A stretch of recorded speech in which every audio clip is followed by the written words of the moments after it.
Hi. நான் அன்றைக்கி சொல்லியிருந்தேன்ல, குழந்தைங்கக்கிட்ட வந்து நம்ம வந்து எப்போ பேசினாலும் பாசிட்டிவாக பேசணும், குழந்தைங்கக்கிட்ட வந்து ரொம்ப அன்பாக அரவணைப்பாக இருக்கணும் அப்படின்னு சொல்லியிருந்தேன்.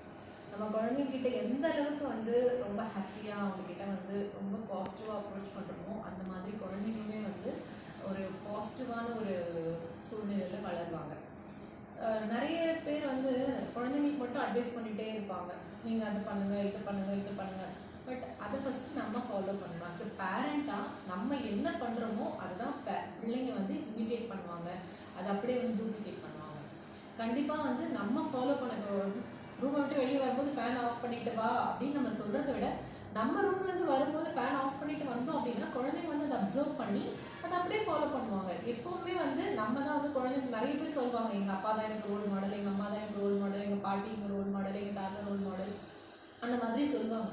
அதுக்கு வந்து நம்ம ஃபஸ்ட்டு ஒரு ரோல் மாடலாக நம்ம வந்து கரெக்டாக இது பண்ணிவிட்டு நம்ம கரெக்டாக நம்ம பண்ண வேண்டிய வேலையெல்லாம் கரெக்டாக பண்ணிவிட்டு குழந்தைங்களுக்கு நம்ம அதுக்கப்புறம் சொன்னோம் அப்படின்னா கண்டிப்பாக அவங்க செய்வாங்க. நம்ம சொல்கிறத விட நம்மளை நிறைய அப்சர்வ் பண்ணுறாங்க குழந்தைங்க, ரொம்ப இன்டெலிஜென்ட்டாக இருக்காங்க. அவங்கள வந்து எந்த அளவுக்கு நம்ம கரெக்டாக கொண்டு போகிறோன்றது நம்ம கையில் தான் இருக்குது. அஸ் அ பேரண்ட்டாக கண்டிப்பாக இது எல்லாருமே வந்து ஃபாலோ பண்ணுங்கள். அஸ் அ பேரண்ட்டாக நானுமே ஃபாலோ பண்ணிகிட்டு இருக்கேன். பாய்.